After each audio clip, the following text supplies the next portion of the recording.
আয়নাতে ওই মুখ দেখবে যখন, কপালের কালো টিপ পড়বে চোখে।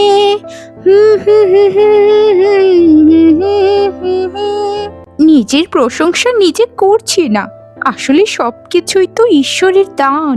তাই নিজের সৌন্দর্যের প্রশংসা করাটাও বোধহয় ভুল নয়। আমি এত সুন্দরী যে আমাকে নিয়ে পুরো গায়ের মানুষ চর্চা করে। এই যে দেখো, কত জিনিস সাজুগুজু করার। আমার তো আরো চাই। বাবাকে বলতে হবে যেন তাড়াতাড়ি আমাকে সাজগোজ করার জিনিসগুলো এনে দেয়। আর আমি তো স্বপ্ন দেখি বড় বড়, ওই দুঃখীর মতো তো ছোট স্বপ্ন আমি দেখি না। আমার বিয়ে হবে অনেক বড়লোক বাড়িতে, রাজরানীর মতো করে রাখবে আমাকে। এই যে দেখো, হতচ্ছাড়িটার কথা মনে হতেই আমার মনটা খারাপ হয়ে গেল।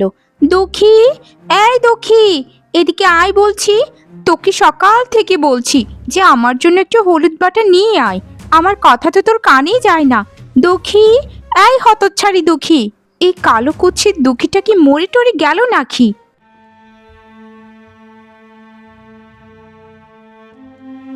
সখী বোন, তোকে কতদিন ধরে বলেছি যে আমি তোর বড় বোন, আমাকে দিদি বলে ডাকিস, কিন্তু তুই তো আমাকে নাম ধরেই সব সময় ডাকিস।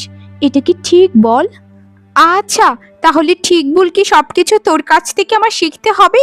কালোর কালো, কুৎসিতের কুৎসিত, তুই আমাকে শেখাবি যে কোনটা ভুল আর কোনটা ঠিক? তুই যদি নিজেই ঠিক হতিস তাহলে আমি তোর সাথে ভালো আচরণ করতাম। সকাল থেকে যে বলছি যে আমার জন্য একটু হলুদ বাটা কর, আমার কথা কি কখনো তুই কানে নিয়েছিস? আমার আসলে মনে ছিল না, সকাল থেকে সংসারের সব কাজ করে করে তোর বলা কথাটাই আমি ভুলে গিয়েছিলাম। শোন দুঃখী, তোকে একটা কথা বলে রাখি, তোর ওই নামটার মতো না তোর কপালটাও দেখবি দুঃখে ভরা থাকবে। তুই যে আমাকে অহংকার করিস, আমাকে ঈর্ষা করিস, সেটা আমি বুঝিনি মনে করেছিস? তোর মতো কালো কুৎসিত মেয়ের তো বিয়ে হবে কোনো ভিখারির কাছে, কিন্তু আমার বিয়ে হবে রাজবাড়িতে। এটা তো সবাই জানে বোন, যে তোর বিয়ে হবে বড়লোক বাড়িতে অথবা রাজবাড়িতে, কিন্তু আমার সাথে তোকে একদম তুলনা করবি না। আমি হচ্ছি কালো, কুৎসিত দেখতে। শুধু তুই কেন বোন, এই পাড়াগাঁয়ের সবাই আমাকে কুৎসিত মেয়ে বলে ডাকে। আমার যে সংসার হবে আমি সে চিন্তাও কখনো করি না। তুই যদি আমার বড় না হতিস, তোকে লাথি মেরে এখান থেকে দরজার বাইরে বের করে দিতাম। পোড়ামুখী, ইচ্ছে করে আগুন এনে তোর মুখটা আরেকটু পুড়িয়ে দেই। আমি মন থেকে সবসময় প্রার্থনা করি তোর কপালটা যেন অনেক ভালো হয়। আমার বিয়ে হলে হবে, না হলে নেই, কিন্তু তোর বিয়ে যেন অনেক বড় বাড়িতে হয়, তোর সব স্বপ্ন যেন পূরণ হয়, এই প্রার্থনাই করি তোর জন্য সব সময়।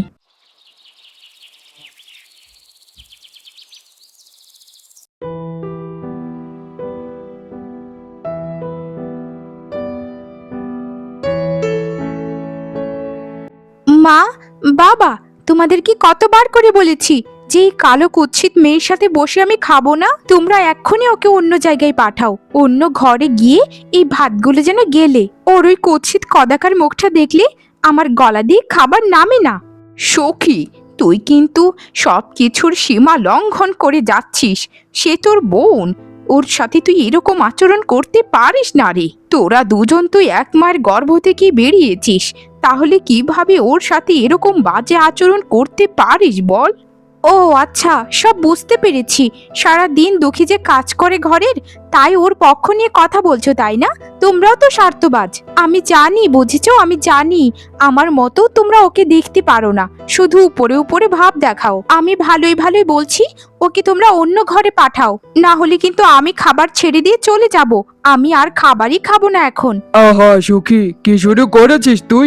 সে তোর বোন, এরকম আচরণ কথা কিভাবে বলতে পারিস তুই? আর তুই যেমন আমার মেয়ে, সেও আমার মেয়ে, তাই দুজনকে দু চোখে আমি কখনোই দেখতে পারবো না। সে এখানে বসে খাবে এবং আমাদের সাথে খাবে। আর শোন, তোকে একটা কথা বলি, মা বাবার কাছে সব সন্তানই সমান। শোনো বাবা, এখন আমার সাথে খারাপ আচরণ করছো ঠিক আছে, যেদিন দেখবি আমি বড়লোক বাড়ির একজন বউ হব, সেদিন তো আমাকে ঠিকই তোমরা প্রণাম করে করে চলবে। আমিও সেদিনটার অপেক্ষাতেই আছি। এখন আমাকে যা ইচ্ছে তাই তোমরা বলতে পারো। আর হতচ্ছাড়ি কুৎসিত দুঃখী, তোকে আমি দেখে নেব। বাবা মার সামনে আমাকে অনেক কথা শুনেছিস তাই না? তোকে আমি দেখে নেব হতচ্ছাড়ি। সখী, তুই আমাকে সেই ছোটবেলা থেকেই দেখতে পারিস না, আমার তাতে কোনো কষ্ট নেই। কিন্তু আমরা এখন বড় হয়েছি, বিয়ে হয়ে গেলে তোর সাথে আমার বছরেও দেখা হবে না। তখন ঠিকই দেখবি আমাদের এই স্মৃতিগুলো তোর খুব মনে পড়বে বোন। আমরা কি অন্য বোনেদের মতো মিলেমিশে থাকতে পারি না বল? ওই যে দেখিস না, গ্রামের দুই বোন জ্যোতি আর জবা, তারা কত মিলেমিশে থাকে। তাদের দু বোনের সম্পর্কটা দেখলে মনে হবে যেন ঈশ্বর নিজের হাতেই সম্পর্কটা তৈরি করেছেন। শোন হতচ্ছাড়ি, তোর ওই বানি কথাগুলো না তোর ওই পকেটে পড়ে রাখ। আমার সাথে তুই কথা বলতে পারবি না কখনো ভালো মতো, কারণ আমি তোকে ঘৃণা করি। তুই কদাকার কুৎসিত দেখতে। আমি কদাকার কুৎসিত মানুষ একদম অপছন্দ করি।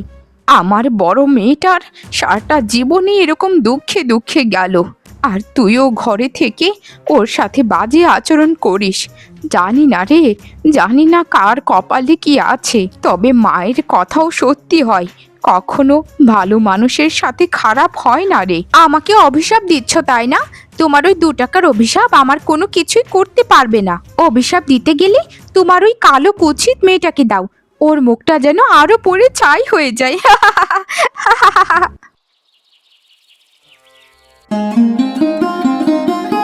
আরে ভাই, তোমার তো কপালই খুলে গেল। তা আজ ইলিশ মাছ বাজার থেকে নিয়ে এলে নাকি? মনে তো হচ্ছে ফসলের বাম্পার ফলন হয়েছে গো। কি বলছো না যে ভাইয়া, কপাল তো তোমার খুলেছে গো। তোমার ছোট মেয়ের বিয়ে হবে জমিদার বাড়িতে, এর থেকে কপাল খোলা আর কি হতে পারে শুনি? আরে কি বলছো ভাই, এটা কি সত্যি নাকি? কিন্তু বড় মেয়েটাকে রেখে ছোট মেয়েটাকে কি করে বিয়ে দেবো বলো তো? আরে তুমি কি পাগল না পায়জামা? বড় ছোট বাদ দাও, জমিদারের ছেলের বউ হওয়াটাকে মুখের কথা মনে করেছো নাকি? দিয়ে দাও দাদা, দিয়ে দাও, সব থেকে ভালো হবে, বুঝেছো? আর তোমার বড় মেয়েটার যে অবস্থা, কে যে বিয়ে করবে কে জানে, কালো কুচিত কদাকার দেখতে। কি করব বলো, পিতা হয়ে কি সন্তানকে জঙ্গলে ফেলে দিয়ে আসতে পারি? তার যদি কোনোদিন বিয়ে না হয়, সারা জীবন আমার কাছে রেখে দেব। তাহলে আমি এখন যাই, কেমন? সে যাও ভাইয়া। বাবা বাবা, এই তো মেয়ে নয়, যেন চাঁদের টুকরো। আমার মেয়েকে আপনাদের পছন্দ হয়েছে মালকিন, এর থেকে খুশির সংবাদ আর কি হতে পারে? আমাকে একদম মালকিন বলে ডাকবেন না গো। এখন থেকে আমরা দুজন বিয়াই বিয়াই। লোকমুখে যতটুকু শুনেছি তার থেকেও আপনার মেয়ে ঢের সুন্দরী। আমাদের তো এরকম একটা সুন্দরী বউয়েরই দরকার ছিল।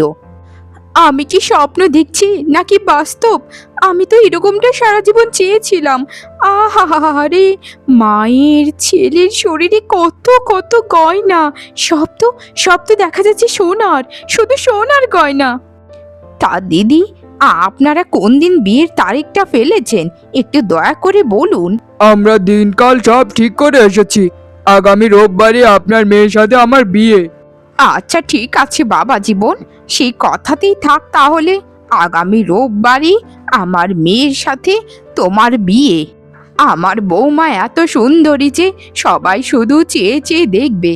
আমি তাকে সোনায় মুড়িয়ে নিয়ে যাব আমার ঘরে।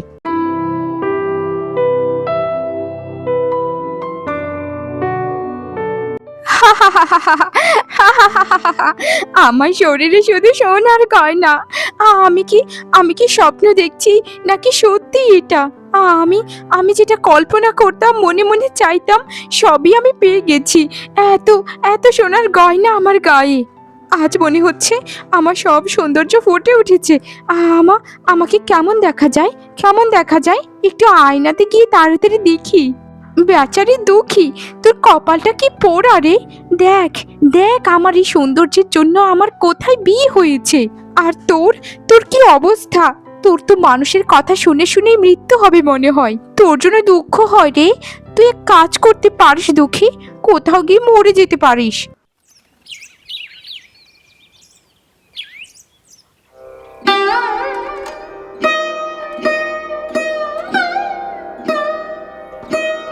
সুখী রে, তোকে ছোটবেলা থেকে মায়ের মতো পরম যত্নে বড় করেছি। কত কিছু, কত স্মৃতি তোর সাথে। আমাকে কি এভাবেই ভুলে গেলি সুখী? আমি কি তোর জন্য একটুও ভালো করিনি? আমি এতটাই কুৎসিত, এতটাই নগণ্য ছিলাম যে আমাকে তোর বিয়ের সময় বলে যাওয়া উচিত মনে করিসনি। আসলেই আসলেই বুঝি আমি অনেক বেশি কুৎসিত, কদাকার, যার জন্য সুখী বিয়ে করে যাওয়ার পরও আমার সাথে যোগাযোগ করেনি। আমি আমি কোনো কষ্ট পাইনি রে বোন, আমি কোনো কষ্ট পাইনি। শুধু এটাই চাই তুই যেন সারা জীবন সুখে থাকিস। দয়া করে একটু বলবেন মোড়ল বাড়িটা কোন দিকে? আসলে আমি এই গ্রামে নতুন তো, তাই পথ ভুলে এদিক দিয়ে চলে এসেছি। মানে মোড়ল বাড়ি? ওই যে সামনের দিক দিয়ে গিয়ে হাতের ডান দিকে একটু যাবেন, তাহলেই কিছুক্ষণ পর মোড়ল বাড়ি পেয়ে যাবেন। কিন্তু মোড়ল বাড়িতে আপনার কি দরকার? আমার নাম রাজু। মোড়ল বাড়িতে নতুন চাকরি হয়েছে আমার। কিন্তু আপনি কে? আপনার নামটা কি একটু দয়া করে বলবেন? এই গ্রামে ঢুকেই প্রথমত আপনার সাহায্য পেলাম, তাই আপনার নামটা তো একটু জানতেই পারি। আমার নাম দুঃখী, এই কাঁঠাল বাগানটা আমাদেরই। আচ্ছা ঠিক আছে, আপনি তাহলে মোড়ল বাড়িতেই যান, কেমন? আহা দুঃখী, তোমার মুখটার সাথে তোমার নামটা একদম মানায়নি। তোমার চোখ দুটো কত সুন্দর, মনে হচ্ছে বিধাতা নিজের হাতে এঁকে দিয়েছে। আসলে আমার তোমাকে খুবই পছন্দ হয়েছে। আমি যাই করব, খুব তাড়াতাড়ি একটা ব্যবস্থা করব। শুনুন কাকিমা, আপনার মেয়েকে তো কোনোদিন বিয়েই দিতে পারবেন না, তাই আমি একটা সম্বন্ধ নিয়ে এসেছি, বুঝেছেন? আপনাদের আসলে লজ্জা করে না? বড় মেয়েটাকে রেখে কিভাবে ছোট মেয়েটার বিয়ে দিলেন? তোমাদেরকে কি আমি বলেছি কখনো পাকা ধানে মই দিতে? কি এনেছো সম্বন্ধ সেটাই আমাকে বলো। এত বকবকানি করো না।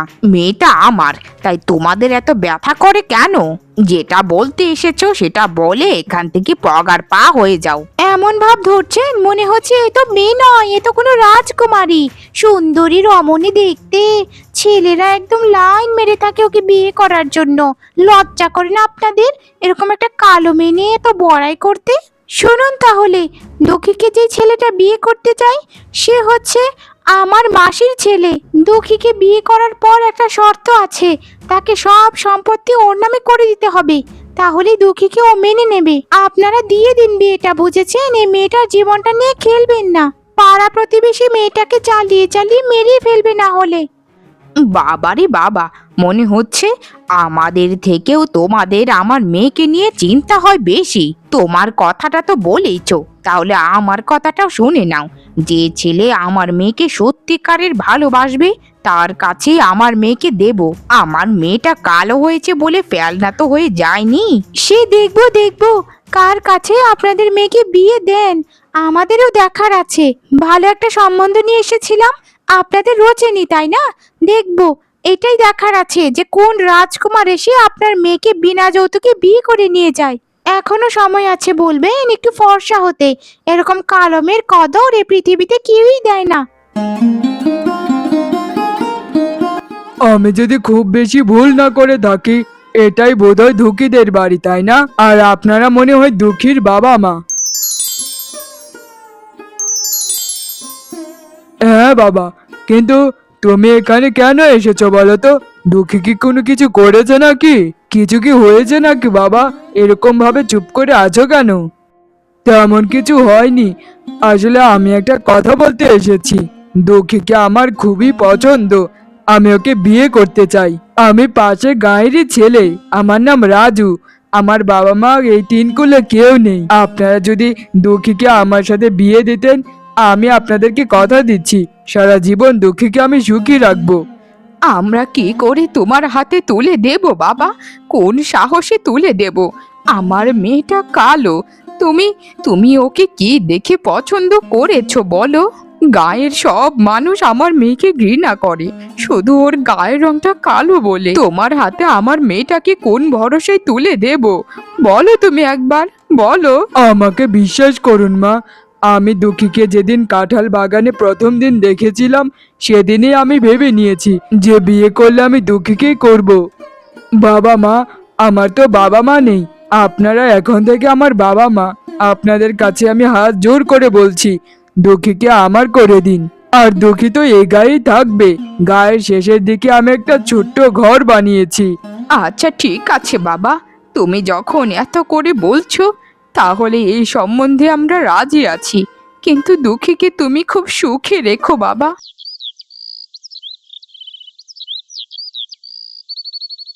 দুঃখী, এটাই আমার ছোট্ট কুঠির। এই ছোট্ট কুঠিরে তুমি কি থাকতে পারবে বলো? তোমার কোনো অসুবিধা হবে না তো? আমি তোমাকে কথা দিচ্ছি, আমি অনেক পরিশ্রম করে টাকা উপার্জন করে তোমাকে একটা দালান বাড়ি করে দেব। তুমি একদম এ নিয়ে চিন্তা করবে না, কেমন? এই কি বলছেন আপনি? আপনার এই বাড়িটা আমার কাছে স্বর্গ, কারণ এটা আমার স্বামীর বাড়ি। আমি এই কুঠিরটাকে স্বর্গের মতো করে দেব, পুরোটাকে সাজিয়ে গুছিয়ে সব কিছু করব। আর আমার জীবনে এত কিছুর দরকার নেই, শুধু আমাকে একটু সম্মান করবেন আর একটু ভালোবাসবেন, এটাই শুধু আমি চাই। আমাদের এই ছোট্ট টোনাটনির সংসারে শুধু ভালোবাসায় ভরপুর থাকবে। আমার এত চাহিদা কোনোদিনই ছিল না, আমি শুধু চাইতাম আমার একটা ছোট্ট ঘর হোক, আমাকে কেউ ভালোবাসুক। যা আমাকে বিধাতা দেরি করে হলেও দিয়েছেন, আমি বিধাতার কাছে হাজার হাজার কৃতজ্ঞ। আমিও বিধাতার কাছে চাইতাম যেন আমার একটা খুব ভালো মনের বউ হোক। আর একটা কথা মনে রাখবে, নিজেকে কখনো অসুন্দর মনে করো না। তুমি তুমি আমার কাছে পৃথিবীর সব থেকে সেরা সুন্দরী। আজ জানেন, আজ নিজেকে একটু মানুষ বলে মনে হচ্ছে। আমার এক সুন্দরী বোন ছিল, তার নাম সুখী। সে আমাকে একদিনও একটু ভালোবাসেনি। আমি তাকে ছোটবেলা থেকেই ভালোবেসে বড় করেছি, তবে ওর জন্য আমি প্রার্থনা করি যেন সে সবসময় সুখে থাকে। বেরিয়ে যা, বেরিয়ে যা বলছি হতচ্ছাড়ি। তোর মতো লোভী মহিলা আমি আর জীবনেও দেখিনি। তোকে বিয়ে করার সময় আমার মায়ের সকল গয়নাগাটি তোকে দিয়েছিল, তারপরেও তোর শুধু গয়নার লোভ আর গয়নার লোভ। কিন্তু তোর লোভ তো দিনকে দিন বেড়েই চলেছে। একটা কাজও কোনো করিস না, মায়ের সেবা যত্ন তো করিস না, মায়ের সাথে ঠিক মতো কথাও বলিস না। তোকে আমি একটা কাজও করাইনি দিয়ে, তারপরে তোর লোভ যায়নি। আমাকে ক্ষমা করে দিন, আমি আর কোনো দিন এরকম করব না। আমাকে ক্ষমা করে দিন। আমি আমি আপনাদেরকে কথা দিচ্ছি, আমি কোনোদিন আর লোভ করব না। আমি আর কোনো সোনার গয়না চাইবো না। আমাকে এভাবে বাড়ি থেকে বের করে দেবেন না, আমি সমাজে মুখ দেখাতে পারবো না। এই কথাগুলো এই নিয়ে তুই ৭০,০০০ বার বলেছিস, তোর আর কোনো ছাড় নেই। তুই আমার ছেলের জীবন থেকে বেরিয়ে যা বলছি হতচ্ছাড়ি। গরিবের ঘরের সুন্দরী মেয়েকে এনেছিলাম আমার ঘরের বউ বানিয়ে, কিন্তু আগে জানতাম না যে এই মেয়ে এত লোভী। তোর ওই রূপ দিয়ে তুই জল খা কেমন। এর থেকে ভালো তো তোর বড় বোনটাই ছিল। রূপ ছিল না ঠিকই, কিন্তু ভালো মনের মানুষ ছিল। শুনেছি তারও নাকি বিয়ে হয়েছে, সে অনেক সুখে আছে। গায়ে গায়ে তার সুখের সুনাম ছড়িয়ে পড়েছে। তুই তো ওর মতো হতে পারলি না, তুই শুধু রূপেরই দেমাক করে গেলি আর লোভ করে গেলি। এখনো সময় আছে, বাড়ি থেকে চলে যা, না হলে কিন্তু দারোয়ানকে দিয়ে ঘাড় ধাক্কা মেরে তোকে বাড়ি থেকে তাড়িয়ে দেবো। হতচ্ছাড়ি, উপরে উপরে সুন্দরী হলে কি হবে, ভিতরে তো তোর মনটা একদম কালোর কালো।